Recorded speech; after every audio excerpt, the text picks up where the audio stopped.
Welcome to Elixir Wizards, a podcast brought to you by Smart Logic, a custom web and mobile development shop based in Baltimore. My name is Justice Epen, and I'll be your host today. I'm joined by my co-host, Eric Ostrich, the tallest wizard in the land. How are you, Eric? Good. And Eric, freshly shaved. We'll get into that later. This season, season 3, our theme is working with Elixir, and we've been sort of mixing it up with various topics. Today, we want to talk specifically about hiring and training, and we're joined with a couple of gentlemen from DockYard, who you probably know from ElixirConf, Alex Garibay and Mike Binns. How are you? Good. How are you guys doing? Lovely. Thank you. How are you, Mike? Doing good. You? Great. So we like to start off with some basics. Could you introduce yourselves? Tell us a little bit about your background. Tell us about DockYard. Tell us about your roles at DockYard and how you got started with Elixir. Alex, if you want to get us started. Sure thing. I'm Alex Garibay. I am a engineering manager here at DockYard. I've been here for almost 3 years now, and I got started with Elixir because I came from another functional programming language called Scala, which is based off the JVM. We can go into reasons why a little bit later if we'd like.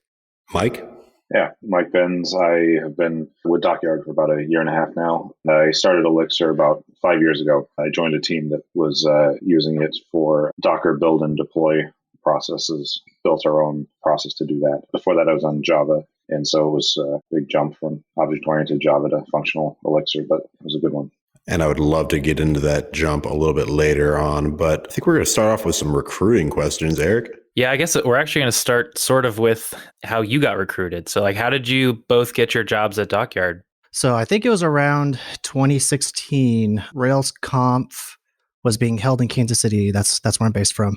We were having an Elixir meetup that was just kind of starting. It was still brand new in our area. Brian Cardarella was in town and decided to give a talk or give us a little spiel at our meetup. And I had been investigating Elixir probably half a year before that. So I had reached out to Brian prior to him coming to town. I said, hey, I'm interested in your company.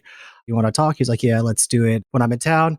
Ended up not happening. He was too busy, which is totally cool. But over the next year, we had just been shooting emails back and forth. And I was just kind of like bugging him like, hey, man, I'm still interested. You guys got an opening yet? Fast forward a year later, there was finally an opening. And I got to have my dream job working with Chris McCord, which is one of my goals when I first found Elixir in Phoenix.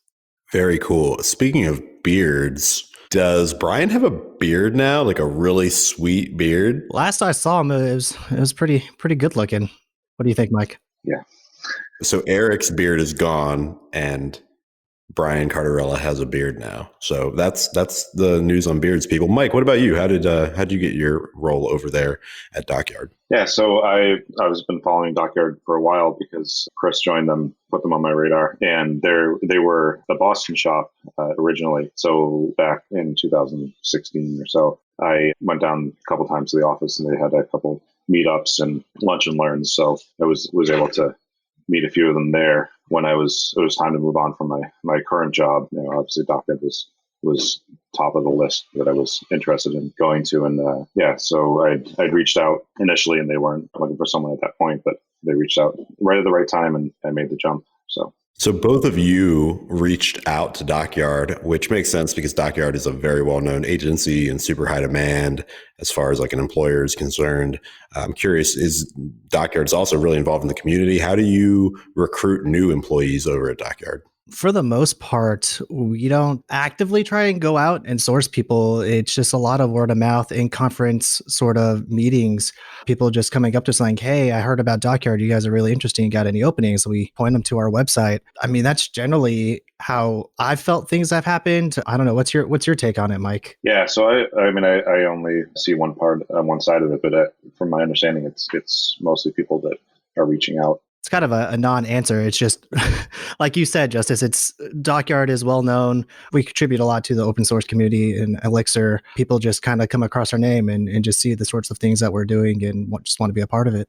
To be fair, you are at every conference, you're sponsoring every conference, you're really deeply involved in the community. So even if it's not intentionally recruiting, it's a good recruiting mechanism. Absolutely. Do you only hire developers who already know Elixir, or do you just hope that people will learn it? DockYard does have more than just the Elixir discipline, but for when we are hiring Elixir developers, we generally stick to only people who are already versed in Elixir. The reason why is because DockYard sells itself as an expert in Elixir. It's kind of hard to show expertise in a craft when you have people still learning it or just being introduced to it. But that's not to say that people that are versed in another language already within DockYard, say Rails, they could still come and join the Elixir team or do Elixir projects. They just need to have time to train and show their expertise or some minimum level of knowledge that we feel comfortable bringing them onto a client project. Could you talk a little bit about, Alex, you're out in Kansas City, so you're remote. Are you guys open to remote hires, or are you focused primarily on Boston? I remember back when I was in Boston, DockYard seemed like they were mostly local. Around the time when I joined, 2017 is when DockYard decided to go to a fully remote company. So there is no central office that we go to. We all work from our homes or wherever we want in the world, as long as we can fit within a certain time of day business-wise. Which makes perfect sense because I moved out of Boston in 2016. Tell us more about the stack that you've got over there, because you've got an Elixir team. I know that you have a big Ember team over there. I'm curious, how many different languages are you working in? Do your devs do any cross-training across languages, across projects? Talk to us about the sort of day-to-day and the polyglot environment over there. Do you want to take this one, Mike? I've been talking a lot. Yeah. So like you said, we have a number of different languages that we work with, primarily Elixir on the back end. As far as cross-training, Alex mentioned we have a number of Rails engineers that we're working on leveling up them in Elixir, something I've been taking on that mentoring role for a number of them so we can build the Elixir expertise in the company. We do front-end work as well, so that would include frameworks like Ember, which is the primary one that we prefer to use. And then we also have some React developers and development. I want to digress just a minute because now we're talking about Ember and I feel like that's a hot topic. I'm curious, at one point, DockYard was really doubling down on Ember. I know that might have sizzled out, if I can use a pun.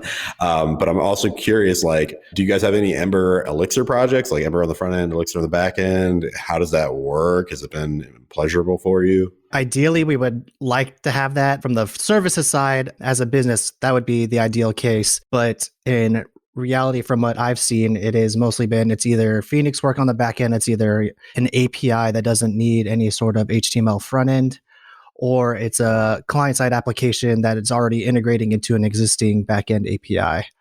But for the projects that do have an HTML front end, when we have Elixir work, we generally go with LiveView as the preferred front end experience. Ooh, you have me intrigued. I would love to hear, how has that been going? You have projects in production with LiveView on the front end? Yeah, I'll let you answer this one, Mike. Sure. Not in production yet, but the project that I'm currently on is the cars.com project, which I talked about at ElixirConf. And we are using LiveView heavily for that. So it's been a lot of fun work with that back and forth. It's nice because Chris is available to us to, when we run into things or looking for features or fixes, we can toss those over to him to get them fixed and move the project forward. But the cars.com search results page will all be LiveView once that rolls out later this year. Do you have React developers over there? Is there a debate over there about whether or not to do React or Ember? Do you have opinions on the React versus Ember debate? I just want to dive into that. I know it's a digression, but. Sure. So the current state with cars is that it's LiveView and JavaScript, pure JavaScript. They're not using React on the front end. So there's questions of which parts of it should be written in LiveView versus JavaScript. And there's kind of a balance of, which points do you need that? And that's something we're constantly redefining or revisiting. But yeah, it's Phoenix, Elixir backend, Phoenix, LiveView front end with some JavaScript for the stuff that LiveView is not really the right thing for. Talk a little bit more about that too, because I bet a lot of people would love to hear about sort of heuristics you can use in making that decision, whether or not to go LiveView or JavaScript. Sure. Yeah. There's a number of different thoughts on that. Obviously, that's where the back and forth comes in. You can go anywhere from only use JavaScript when you absolutely have to. Then there's, only use LiveView when you absolutely need a live WebSocket, and anywhere in between. And so, yeah, it's something we're still working out and moving back and forth on and finding the right balance. To answer your question related to DockYard, we do have React. We also encourage our developers who are interested in React to go off and learn. At DockYard, we do have a continual learning budget where people can go to conferences or buy resources to build themselves up in other ways. In terms of a debate on which front-end framework to use, that varies a little bit. So this isn't the opinion of the company. This is just my own personal opinion. I like JavaScript sometimes. If I can get away with it, I'll use Phoenix in live view because it just does what I need it to do. But there are definitely use cases for JavaScript, and that's just not to be thrown out the window. I've been learning one that most people haven't used lately, and I've been enjoying it a lot. And then I guess to throw another wrench into this, DockYard is sponsoring Lumen. Is that just going to set the debate on fire even more in the company? I mean, if you talk to Brian Cardarella, his eventual goal was to kill JavaScript. No JavaScript ever, just write it all in Elixir. Sorry if I'm speaking for you, Brian, if you listen to this. I think that was his original goal. Hopefully, we'll see something manifesting where you can start writing Elixir and have it compiled to JavaScript so you can still write JavaScript using Elixir. Well, I'm pretty sure everybody on this call would be happy to see JavaScript dead. You can't hear him, but Eric's laughing. Eric does not want to write JavaScript. Chris McCord can write my JavaScript. Exactly. We'll have Chris McCord write our JavaScript. That would be nice. Eric, do you want to start the... Oh, I'm sorry. Go ahead, Mike. No, I was just saying he's writing in live view, so I don't have to. Eric, you want to jump into some training questions? So we're going to go from recruiting to training. When you're first onboarding someone, what do you think is the first crucial steps when bringing someone on? For myself, I believe the most important thing is to allow that developer to feel included and empowered to do the sorts of things that they need to do to be successful at their job. We like to encourage people to interact with each other. So the way we interact daily is mostly through Slack since we're all remote, but we do encourage video chatting, pairing, hopping on calls if you have a question, or just kind of participating in certain debates on topics related to the community. So helping people feel engaged, feel welcomed, and giving them the tools they need to feel comfortable at their job and feel successful. Mike, do you have anything to add there? No, I think Alex said it well. One of the things I love about DockYard is how well that's handled, how nicely or how well people are received and worked with. I'd love to sort of dig into that just a little bit because the conversation that's come up at Smart Logic, especially in the recent past, is how to help people with the soft skills that are part of the job, the communication skills, the written communication, the oral communication. Do you do anything at DockYard as far as training is concerned around those skills or to encourage people to develop those skills? We don't have any formal training related to it. There are certain soft skills that we definitely do encourage people to work on. One of those would be speaking at conferences. That is definitely a skill in and of its own, and it can be quite scary and intimidating if you've never done that before. In terms of just communication in general, when we're on teams together, we generally monitor each other's tone or wordings whenever we're communicating with just ourselves or with clients or with their developers. And one thing we really strive to do is be personal and empathetic to the person that's on the other side who is behind that keyboard. We're all human. We're all trying to make the world a better place. And there's no place in the workplace to be jerks toward each other. So if you're commenting on code, we really encourage people to don't be prideful, just provide constructive feedback that's really valuable to the person and really empathize with them and try to understand where they're coming from when they're developing their code than rather saying, hey, this part of your code is really stupid. I don't think you should do it. I would have to have a talk with somebody if they did that at DockYard. But Mike probably has some more words on that as well. Yeah, I think that's key is, the employees at DockYard understand that culture and that expectation. And if that's not being met, it'll get recognized pretty quickly and someone's going to help them get back to a better communication. Are there any strategies that you personally try to employ when delivering feedback or criticism that helps to soften the blow or the impact of that? Yeah, I mean, there's if you're jumping in and only pointing out what someone's doing wrong, that's going to be taken worse than pointing out the things that you liked and things that went well, and then also things that could be improved. And then I find that asking questions is a better form than saying, this is wrong, you should do it this way. How about, what if we tried this? Would this be better? Type thing. Let them work through that themselves and answer that as opposed to just saying, this is wrong, do it this way. All right. So Alex, you mentioned earlier that DockYard has a continuing learning budget. Is there anything else that DockYard does to help support the growth of the developers that you've got? Yeah. One thing that we offer is people who are willing and have the skill can mentor in their strength areas. So for myself and Mike as well, we both offer mentorship in Elixir for people who are interested in learning Elixir. They don't have to be Elixir developers. They don't even have to be backend developers. We sit down with them a couple times a month, just going over things that they've learned or things that they had questions about, just walk through some code, talk about some suggested readings. We encourage them to do that and expand their skill set. Yeah, it's something that I enjoy. So when I applied for college, I actually applied as an education major and pretty quickly swapped to computer science. But yeah, so the teaching and mentoring and coaching is something that I enjoy. So whenever possible with the engineers at DockYard, if someone's looking to investigate or take on Elixir, I'll jump out and try to help them. One of the big things that DockYard does to support that is the DockYard Friday. We do our client work Monday through Thursday, 32 hours a week. And then DockYard Friday is a day that we maybe have some meetings, we have the company stand up, but we also can do things like mentoring and work on open source code and learn these new things. So a good chunk of my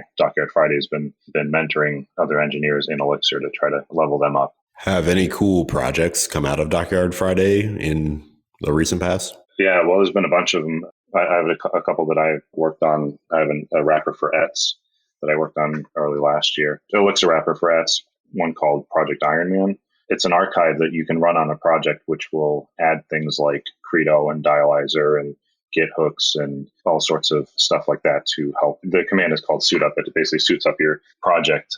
It'll go through and check for any outdated dependencies and ask if you want to update them. If you want to add a dependency, you just type the name of the dependency and it'll throw it in your deps. That's a project that I've done on DockYard Friday. If you can see my face right now, I am intrigued. Is this open source? Is this something we can share with the community? Yeah. And that actually, what was nice about that came about because the first project I was on with DockYard, when that wrapped, we were going through, myself and Jason, the other engineer on the project, we said, we've learned a bunch of stuff as far as different tools to use and best practices in Elixir. Let's get these all written down so that when we move on to our next project, we can use them from the beginning. And so we came up with a document and we listed a bunch of stuff and kind of had the idea that what if we could automate this stuff? And so that's where this project came out. So it's an archive, like I said, it's an archive. You install it, and then any project you're in, you just run mix suit up. It'll check for those things. It'll install them for you, deal with a bunch of the best practices that we've come across. So, and that's because of DockYard Fridays. Well, that is awesome. And definitely we're going to want to link to that in the show notes. Also, I will just mention that it seems a little off brand because you have Captain America on your website. So Marvel. So I got it. Yeah, it is on Marvel brand. That's right. Do you have a favorite resource for learning Elixir or functional programming more broadly? My favorite book for Elixir is Sasha's book, Elixir in Action. That was the first book I came across when learning Elixir.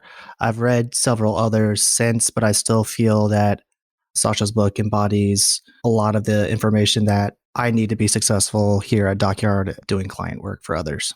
Mike?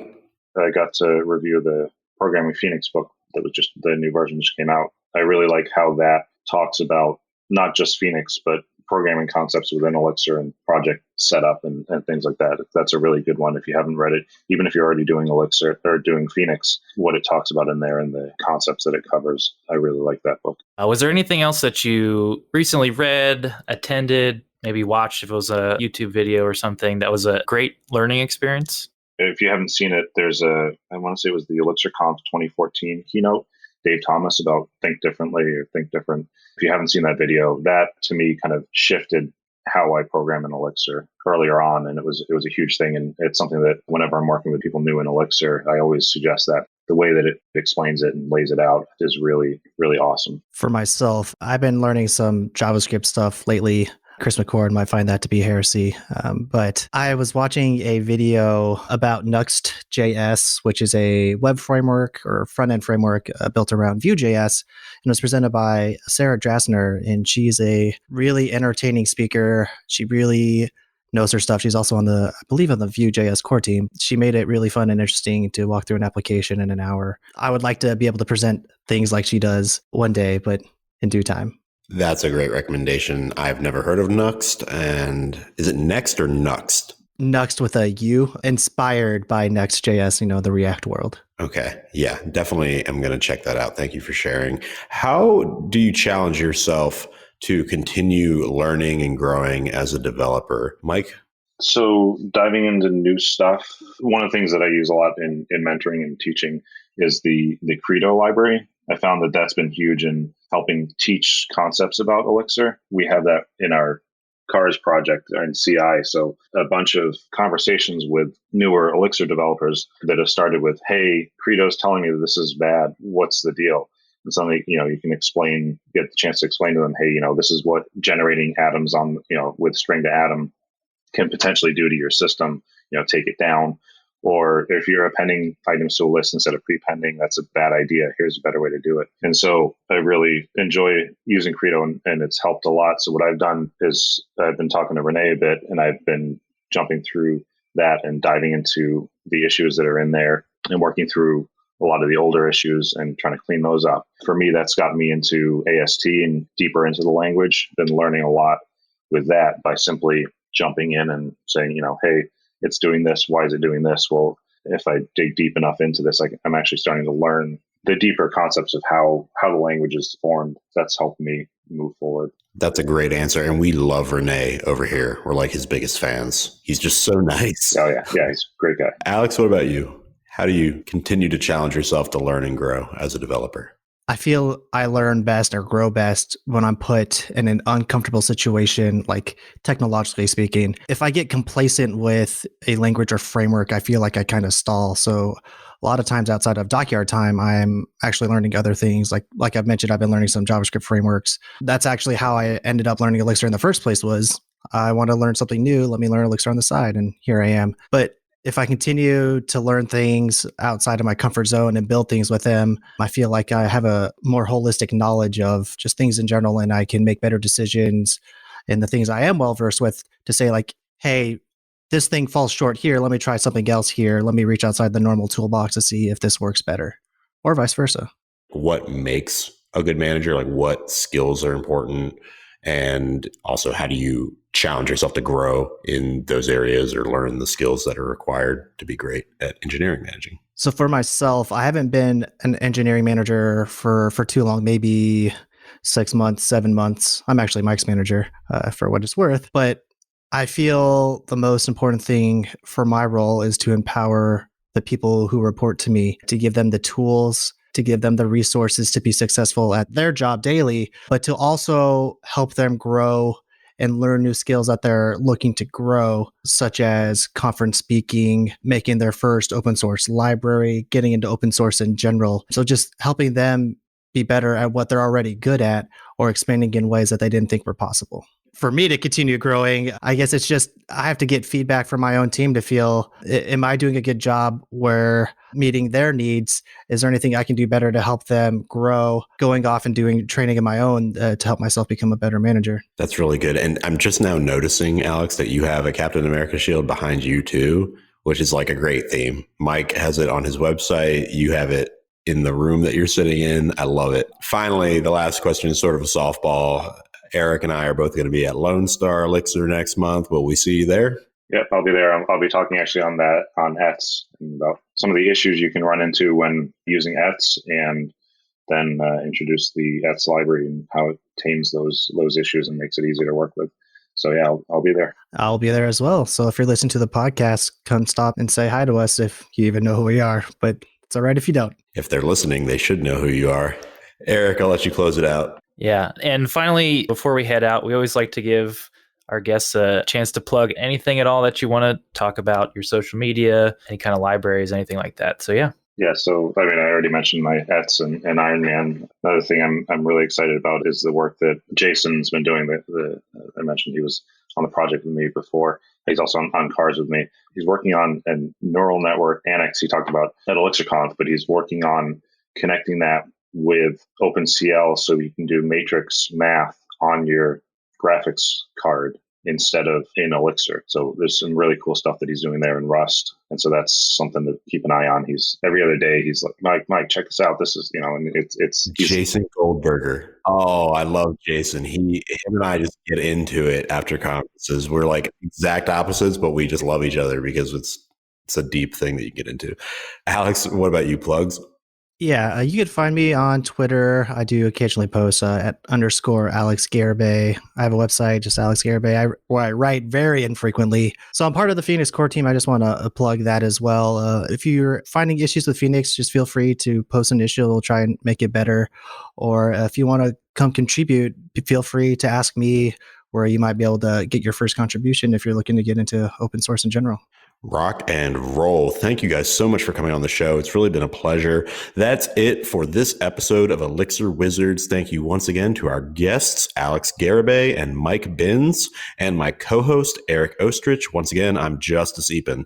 Elixir Wizards is a Smart Logic podcast. Here at Smart Logic, we're always looking to take on new projects, building web apps in Elixir, Rails, React, infrastructure projects in Kubernetes, mobile apps using React Native. We'd love to hear from you. If you have a project we could help you with, don't forget to like and subscribe on your favorite podcast player. You can also find us on the Instagram and Twitter and Facebook. You can add me at Justice Epen everywhere. Eric Ostrich, I think it's Eric Ostrich everywhere, right, Eric? And add us on all those things. Hit us up. We'd love to hear from you. Join us again next week on Elixir Wizards for more Working with Elixir.